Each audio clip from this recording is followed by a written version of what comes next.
What can you learn about building a business or building anything without doing it yourself? Ladies and gentlemen, I'm in Gurgaon at WorldMark and we're at a Masters Union event and they have a bunch of kids, like 117 entrepreneurs who they've brought together. They're all running dropshipping businesses. There's 1.1 crores in revenue that these people have cumulatively made. Let's find out what they do.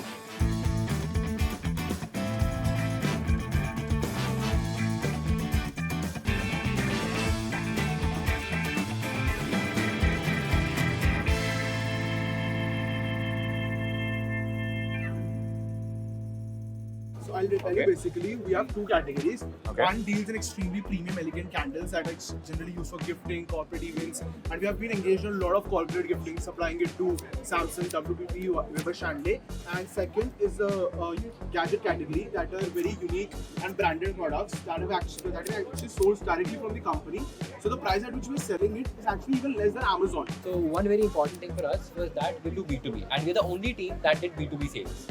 So out of our revenue, close to 70% is from B2B sales. Wait, you're not manufacturing this? No, we're not. You're sort of a middleman in between the manufacturer and like a business. Absolutely. You're going meeting the business and you're saying, "Aapko candle chahiye," and you're giving them candles. Absolutely. Why this business then? So this because जैसे हमने यहाँ पे देखा, these are going out really quick. All of these things they're going out really easy. It's a consumer business. Exactly. Yes. B2C deals. I think main thing is how do you do this? How do you do one of these things and build a brand around it? Because dude, in India today, especially if you're not manufacturing, getting someone to manufacture stuff is easy. Building a brand is really tough. And it takes years and it takes standing for something, which right now you're standing for like so many different, like when we do it, we do multiple things. They're all separate brands, they have separate management teams. You keep it in the same store is weird. There's a person who will come to your store. There's also a person who's really busy, who's walking past, who looks at the left and he's like, okay, what does this store sell? There's a water bottle, there's munch, there's a candle, there's another kind of bottle, there's some kind of clock, there's a speaker, there's a mic. What does the store sell? The problem with this is, I don't know what to stand for. And the problem with that is, all the busy people, confusion, just walk past. Right. Get that money's work in there. Awesome. So Kriyal is a healthy snacking brand where we serve various types of makhanas, cookies, crackers and chips. As of now, we are serving flavors from sweet to savory in terms of simply sour. Who made these? So we have a vendor in Hoskas who specifically produces these, and then we take orders in The bulk. packaging? The packaging is made by us. Pixelated. And your font pairing is like terrible. Good design comes on good brand. Right. There's a company called Teenage Engineering. I don't know if you've heard of them. They have the highest gross margins because their design is like exceptional. Their design is so exceptional, people tattoo their designs on their like bodies. That's interesting. So design builds you a cult followership. The cult followership is your initial seed audience. That spreads to other people. If you have design like this, nobody's going to talk about it. Makes sense. Good. I mean, it feels like my college days. Like in college, I used to run a t-shirt business. I don't know, people don't know this. It's like now it's like legend. But like we ran a t-shirt business. We did the entire D2C thing. We had this kind of stall. So it's a lot of fun. And yeah, I got to relive some of it. And all the same dumb mistakes I made when I was college running that kind of business, I see the same things here. So I'm like, it's interesting though. Try this chia seed moisturizer. It's one of our best sellers. Okay. Can I? Just rub it and smell it. How do you make these? So we have a manufacturer on GT Gandal Road right now. So we are dealing with one of the Smell it. brands. Do you like it? It's good. Usually the moisturizers are very oily and especially because of Delhi's weather and pollution. This one it's very light and feels very good on us. Just because of the pomegranate and chia seeds, the amount of vitamin C is very high. This is for men? Who's the TG? It's a unisex. These are unisex products. We believe that skincare and body care is for everyone and not No, just... I get it. But the way the market works is women look for women-specific products. One learning we had about beauty is unisex beauty doesn't work well. Okay. Like women want to feel like their problems are spoken to. Men want to feel like their problems are spoken to. That's why Beardo and all, I don't know if you've seen Beardo's branding. It's very male beard focused. And whereas the women brands like Sephora and stuff, they're very woman focused. It guides every decision from what model you come and bring to how your colors are, to what your store should look like, to who are the people you hire in your store. Like a Nykaa will have a woman come up to you if you're a woman and she'd be like, ma'am, ye makeup try karo. I don't know if you've seen it. The problem with this is you're going for a unisex thing because you're like market size is bigger. But that's not how this works. Firstly, the market size for men fashion, men's beauty and women's beauty is massive anyway. So basically, you might be right. All these products are for unisex, but what you're talking about is how we market it. So the ad, the performance marketing, the influencer marketing. It's not about that. Your brand is not about just your ads. Your brand is when I come to your store or when I'm talking to you, what do you stand for? Yeah, Like, definitely. And Yeah, people like a very, very clear message. I stand for men who are balding in roughly between the ages of 30 to 35. That's my problem statement. That's what happens when you say that is a man who's balding between 30 and 35 wakes up in the morning, looks at you and like, he's speaking my truth. At least in the marketing, the product speaks to the problem. It's like, do you face this? Do you face this? Do you face this? This is the problem. What is the problem you guys are solving? And this is the problem with copying mature companies. The more mature a company gets, the less it talks about its story because it's like, it's understood. Starbucks is a logo. It's like, bro, it's understood what we do. In the early days of any of these companies, they have to be very clear. You've seen those indie restaurants in the US or in India? definitely. They'll have a board. Fine dining, Chinese. You know, they describe everything that they have. yeah. So when you're a branded company, you can afford not to tell what you do and exactly who you're going after. When you're unbranded, when you're just starting out, it is better to be extremely descriptive about who you are, what you stand for, and what you want to do. That's my opinion. Definitely. For me today, and for most other people, we are spoiled for options. You want to eat food? Look at this. We're in a mall. There's like, what? There's 50 places to eat food. Why place A versus place B? Sure, I get trust. But in a mall like this, every place is like, you know, it's going to be decent. So why this place over that place? Right? So storytelling, personalization, like why does it matter to, you know, that end person? I've also become smarter about this now, right? I was an engineer. I had engineer brain for like 7-8 years, right? But I'm like, it's about product, build the best product and everyone will come. It is not true. And I wish I could go back many years, slap myself and be like, yo, yes, product is important. No doubts about it. But once you're good at that, sorry, but how do you get it in people's hands? And how do you get them to love you? The problem with products in today's age is anyone can reverse engineer it. Everyone kind of knows who the manufacturer of everything is. Everyone knows how to copy something. So if you have a great product, cool. But if you rest on your laurels and you just say, I have a great product, I don't need to do anything on this, 3 years later, somebody else will copy you. And we're learning this with the best companies in the world. This is the first day we're selling this because, you know, it's an edible item and we wanted to create some credibility. Okay. So How long did it take to get it done? Like how long do you get it? Around a week. Okay. You know, right from shipping the chutneys and then repackaging it ourselves, printing the labels and everything. How much money have we made so far? So far we made around 8 sales and sold over like 9 units. So how much does that make? Around 25. Yeah. 2,500? What's your margin like? We have 80% margin. Okay. So what do you buy this at? Currently our making cost is 120 rupees and we are selling it 250. Break the making cost down for me. Okay, so our chutney cost is 80 rupees. This jar cost is 18 rupees. Okay. And label cost is 5 rupees. Okay.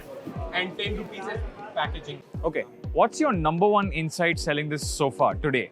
Like what's an insight you've learned about this that nobody else would agree with you until you did it yourself? The name. Yeah. Okay. Nimbuda. You know, originally we were going to name it something, you know, flashy like Zesty, or a very American name, a very European name. But we came upon Nimbuda, which is a Gujarati term. And you know, it kind of like ignites a desi instinct within you to buy the product. So that's what we did. Interesting. You know what I like about you guys versus some of the other brands here? You're very focused. You're like, bro, it's chutney. Yeah. Like I saw a bunch of brands that do like 3, 4, 5, 6 things, right? Inconsistent branding. It's like, I don't know what they stand for. I know I'm going to go home and I'm going to remember Nimbuda because there are 2 Nimbus, there's just chutney. Our logic was, you know, during dropshipping the season, we weren't able to sell anything. We were like distracted completely. So You were doing multiple things? Yeah. Yes, sir. What were you doing? We sold electronics earlier. Okay, okay, But now we completely pivoted to lemon chutneys. okay. You know, metaphorically, life gave us lemons and we made lemon chutney. Nice. That should be your tagline. Yeah. My only feedback for you is this is a perishable item. It's a tough business because you have to get demand and you have to execute that demand in 6 months. Tough, but interesting. And I think the way to play this game, because I've seen some other brands like this, is to go directly to stores like Modern Bazaar, crack a nice sweet deal with them. Tell them, yaar, let me put it on your shelf. That's the way to play this. Awesome. I like the t-shirt company, the Closet Essentia, because they had a consistent style. It was differentiated. There's something different about it. This looks like a pizza. This is a packaging box. It's a pizza packaging box for clothing. You can take this. Nice. It's beautiful. I like this. I'll buy a few of these. What color you want, sir? I'll buy one of each. You know, those can become businesses if you can build story, history around it, right? And that's why you have these companies who put established 1912, 1950 or whatever, right? Because they're like, we've been around for a long time. A, you can trust us. But B, we've had stories we've collected. Have you ever been to an MTR in Bangalore? On every wall, they have a story. They're like, okay, there was some time where something happened. I don't remember the exact story, but they were not allowed to sell, like the restaurant was closed. So they decided, okay, we need to survive. So let's sell packaged goods. And that started their packaged businesses. Hi Varun, we are a car brand for car enthusiasts. So, Punya, does your watch spin? Because ours does. Full gimmick you've gone. Yes, sir. Yeah. Nice. This is the best quality we have ever sourced. Yeah, This is the top end. This watch is actually inspired from RS7. Hey, I'm an idiot. What is an RS7? RS7 is a Audi की car, which is a sportsback RS car. So इसकी battery है. This has an Epson की motor, Japanese motor. So इसका cell would last around 2.5 years. मतलब 2.5 साल तक आपको कुछ नहीं करना, just आपको wrist पे पहननी and you can move freely. Interesting. Margin बता सकते हो? Yeah, why not? 67%. Gross margin, net margin is. Net is around 43. What is it? How much are you selling this for? I was selling this for मतलब price range. This one specifically online. 2K to 25K 2K? to 2500. Okay, and how much are you buying it for? See, I will tell you कि सब कुछ करने के बाद We can clip out or we can blur specific numbers. Yeah. Like we'll beep out. Source it for, okay. This one is actually a premium quality, so we source it for around. This one we source for. It's like you're not selling the car itself, you're selling like an accessory based on the car. I don't know enough about Porsche Legend or Ford Legend, but I'm sure there is a legend, there's a lore. Especially products like this. Collectible products, I like to call them. Collectible products are collectibles because they have a story, like a very strong story backing each product. Have you ever seen Fast and Furious Tokyo Drift? Yeah? So you remember that DK, that the villain who played the villain role? No. So it has a alloy wheel which has written Vogue Racing on it. Okay. That alloy wheel is actually this alloy wheel. Where is Vogue Racing? Here, right here. Oh, it's written there? Yes, it's written there. Vogue Racing. It's actually the same alloy wheel GTR Godzilla. Then all your posters are useless. You show Fast and Furious and you show story.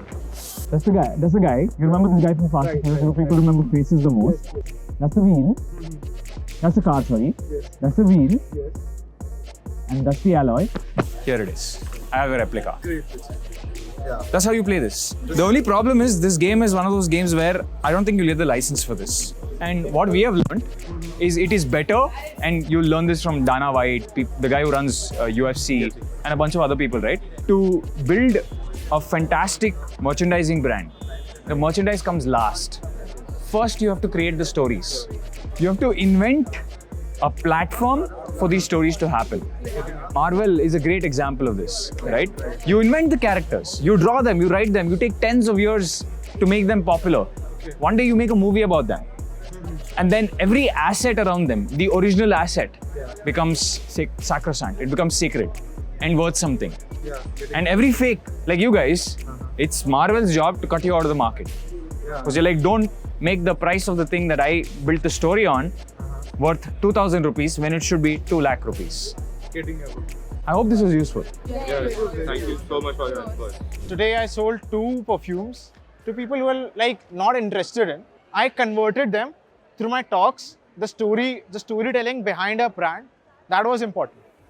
We got this packaging last night at around 11 p.m. and that is when we packed it.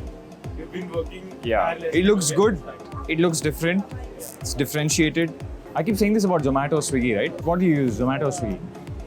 Depending on the offer. What do you use? Eat sure actually, it's cheaper. What do you use? Why? I like their memes. You like their memes? Yeah. Zomato, Swiggy, both are like fairly wealthy companies. If there's something Zomato is doing really well, Swiggy will copy it and vice versa. Nobody has any real reason why they choose Zomato or Swiggy. Oh no, but their color is like, I resonate with red. I'm like, what a stupid reason. You can't be the same, because if you're the same, then you become number 2, number 3, number 4.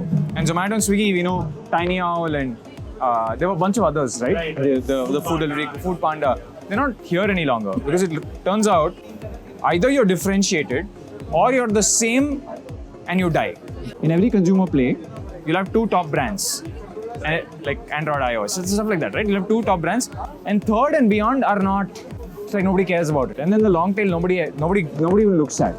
So you want to be very differentiated, and there are some that are very, very differentiated. They're like, I'm not even playing in that space. And the fact that you've done your packaging like this weird shape, great. Awesome. Okay, it's the evening and I think these guys are on full swing, so I'm going to let them be. I'm going to take my leave for the night. Thank you so much for tuning in. Bye.